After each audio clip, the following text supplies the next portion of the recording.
Listen, most of us have been lied to about what success looks like. We are taught to measure it in bank accounts, titles, and applause, and then wonder why our lives feel empty when we finally get those things. Real success doesn't wear a suit or sit behind a corner office.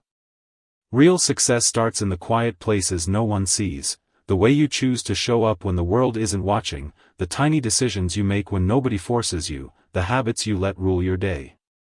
This talk isn't about shortcuts. It's not about lucky breaks. It's a map for building a life the right way, not louder, but truer. If you stay with me, you'll learn how to look at money without confusion, how to face life's unfairness with grit, how to choose in ways that shape your destiny, and how to turn failure into fuel.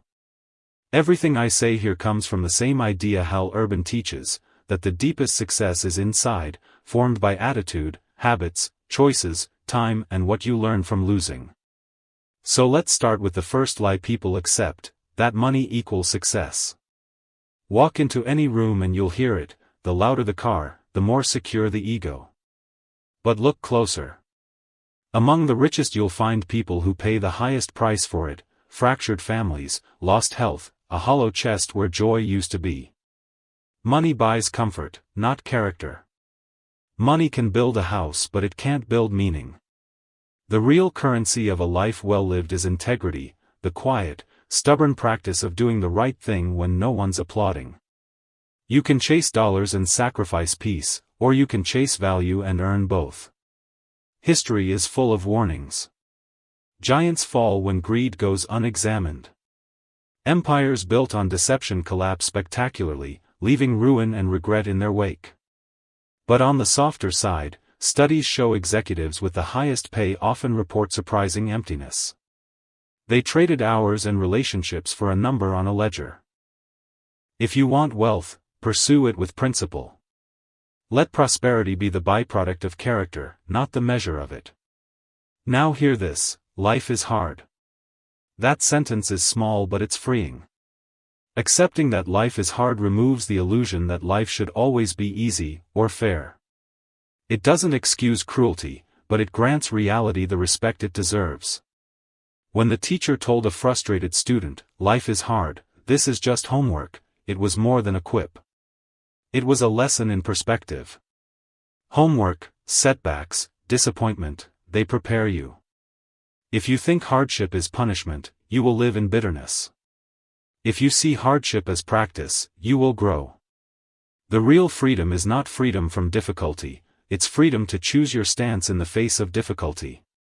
You may not control what storms hit your shore, but you can control whether you build a boat or a shack. Some storms wash away the unprepared, others teach the well-prepared how to rebuild stronger. And sometimes life is not merely hard, it is unfair. Good people suffer. People who do right get hurt. That is the cruel truth. It's not fair, and complaining won't correct it. But you have something more powerful than fairness, the power to respond. When terrible things happen, your response frames the story. Do you become the victim who waits for rescue, or the author who finds meaning and rebuilds? Viktor Frankl taught that the last human freedom is to choose our attitude. In a prison of cruelty, he discovered an inner space no oppressor could touch. That realization is the turning point of courage. We are always free to choose who we will be in the middle of the trial. That's the form of sovereignty that produces strength. Now, choice, the miracle nobody explains clearly enough. You are not a puppet. You may not choose your family, your childhood, or the random blows life delivers, but you always choose the response. That's where your power lives. Tiny choices compound into character. The coffee you choose in the morning, the words you speak to your partner, the effort you make today at work, these are the samples by which the world reads who you will become. Hal Urban asked about big questions in college and got a simple answer: if life erased all difficulty, we'd rob ourselves of meaning. Pain and joy together make us human. The way through that human condition is stewardship of choice. Decide who you want to be and then live like it, moment by moment. Attitude is the axis of everything. It's the compass that determines whether you see a problem as a roadblock or as a lesson. Attitude raises ordinary people to extraordinary places because it colors perception, guides action, and fuels persistence. If you wake up expecting the worst, you will notice every threat and miss every chance. If you wake up looking for possibility, you will find the cracks in the world you can wedge a ladder into. This isn't naive positivity, it's practical steering. Viktor Frankl in the camps chose an inner stance that kept him alive. He refused the surrender of spirit when everything else was stripped. He didn't fashion denial, he fashioned meaning. That's the discipline of attitude. It doesn't erase sorrow, it refuses to be defined by it. On to habits, the quiet architects of destiny. You are not the sum of your intentions, you are the sum of your habits. Small routines become identities. People who call themselves runners first run. People who become generous first act generous. Habits are votes you cast for the person you want to be. If you want to change the outcome of your life, change the votes you cast every day. Hal Urban's story about the man who swore for 30 years shows how invisible habits can be until someone points the mirror. That moment of awareness is the doorway to change. The earlier you notice a harmful habit, the easier it is to uproot. A root that's shallow pulls free, a trunk that's thick will take a saw and time.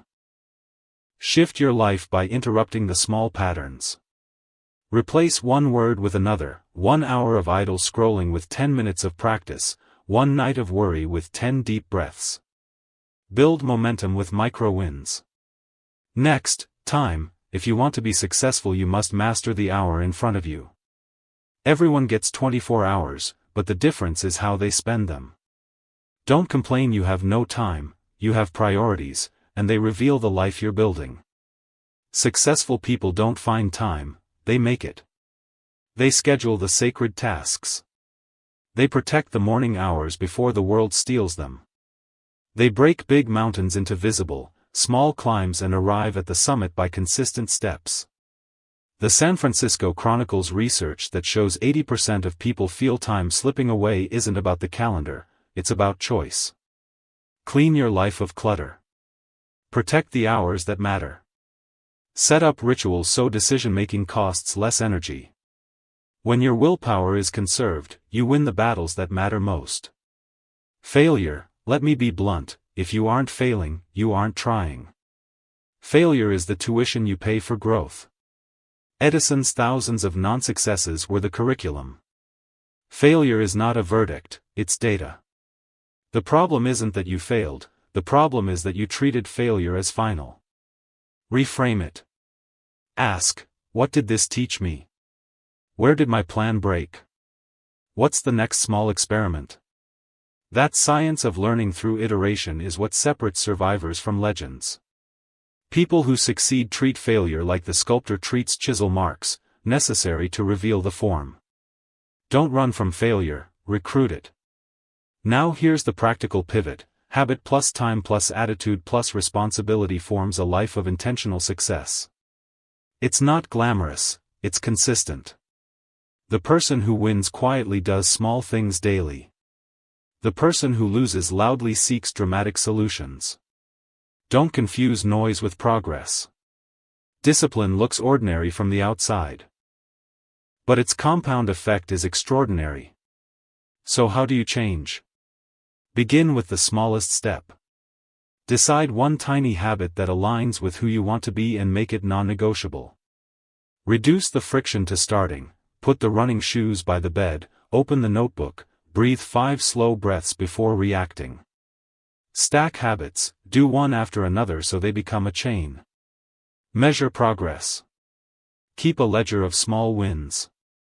Visual evidence rewires belief. And surround yourself with the right people. The world's knowledge agrees, we are shaped by the company we keep. Choose people who reflect the values you want, not the comforts you prefer. Choose mentors who have been where you want to go, learn from their mistakes.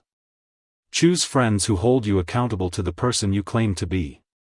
One more truth you need to remember: service outruns selfishness. You're not called to hoard success, you're called to create value. When you create value, wealth and influence become natural consequences. Greed steals meaning, generosity multiplies it. The richest people are often the most generous in spirit because generosity reinvests meaning into life. Finally, the closing charge: choose today. The freedom Hal Urban wrote about is practical. It isn't a philosophy to memorize, it's a muscle to train. Each morning, choose your attitude. Each hour, choose the habit you will honor. Each night, choose reflection over regret. If you want a life of purpose, start with one small decision that aligns with that life and keep it. If your bank balance grows but your relationships wither, recalibrate. Success is not the destination on a map someone else drew, it's the person you become in the journey. And that person is built by your choices, your habits, your use of time, and your courage to fail forward. So do this now, pick one lesson from this message and make it your day's rule. Maybe it's, I will show gratitude even in hard moments.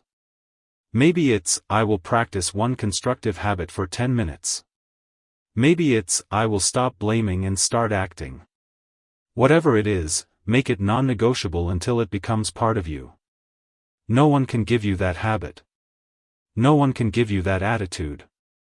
You must take it. The world will test you. You will be tempted to return to old ease. Resist.